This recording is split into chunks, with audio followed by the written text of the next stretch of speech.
জাতিৰ ছোৱালী বিয়া কৰালি গতিকে তোক এই ৰাজ্যত ৰাখিলে এই ৰাজ্যত হ'ব পাছত ওলাই যা কুৰ্তে ঘৰ পৰা নকৰি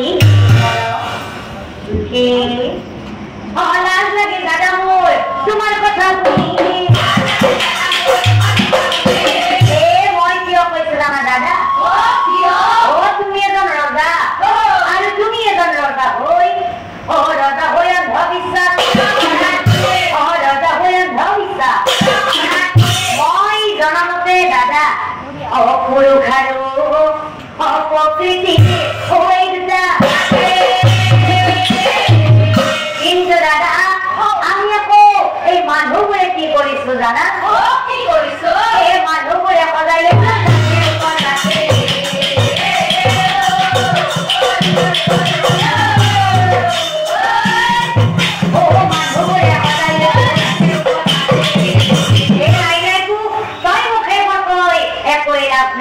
বনবাদ দিল তো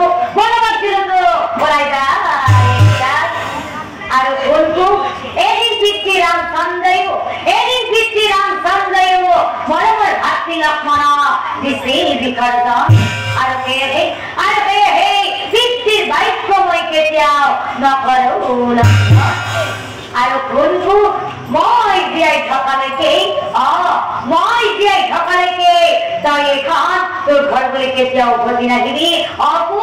মই জীয়াই থকালৈকে তই এখন তোৰ ঘৰ বুলি কেতিয়াও উভতি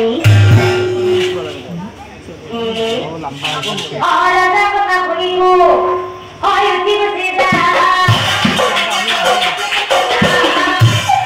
কান্দি কান্দি ঘৰৰ পৰা তোমাৰ বায়ু মনত আছে না দাদা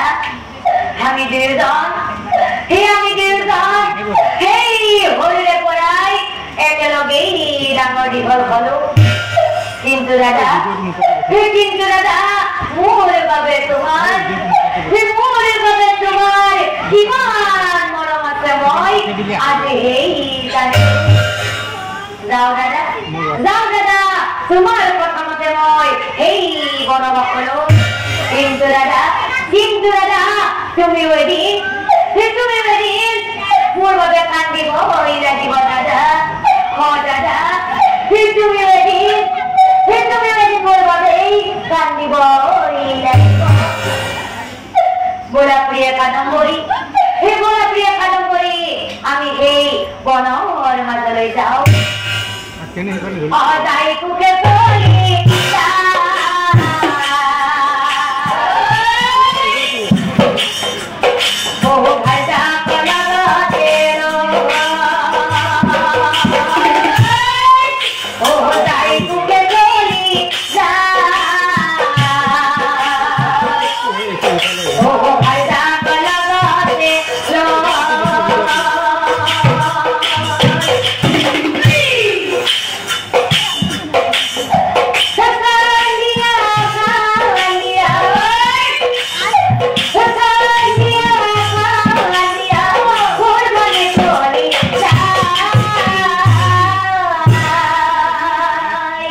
Oh,